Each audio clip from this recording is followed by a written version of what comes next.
This happened around the year 2011 when I was 13. One day my friend was planning on throwing a party at his place, so my older cousin drove me there.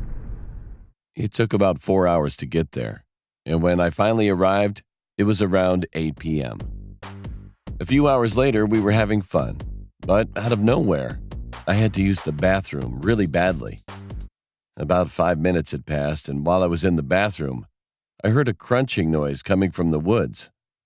At first, I thought it was someone who arrived late to the party, but all of a sudden I heard loud banging on the glass. I started to think it might be my friend just looking for me, so I told him that I was inside the bathroom. However, it wasn't my friend. It was a guy who looked like he was in his late 50s. He said that his car broke down. He then asked me to help him, but I was already paranoid about strangers. So I simply told him that I couldn't help him. He nodded his head and walked away. When I was done using the bathroom, I went back to the room where my friend was. I told him what I saw and what the man said to me. My friend looked like he just saw a ghost. Then he finally said that for almost 2 months, this man was stalking his entire family, and also saw him from the bathroom window tons of times. They asked the police to check their area several times, but they couldn't help his family. When he said that, I thought he was overreacting, until I heard the same banging noise now coming from the door.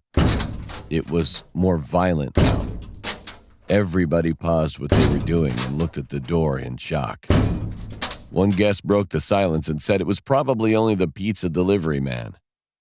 But my friend told me not to answer the door at all costs. I looked through the peephole, and there he was, the same guy I saw through the bathroom's window. He had a psychotic-looking face and was licking his lips nonstop. We all just stood there in silence and hoped that the man would go away. But after a few minutes, the loud noise came from the basement. The guy threw a brick at the basement's window and crawled through it. Suddenly, it sounded as if a gunshot echoed through the entire house.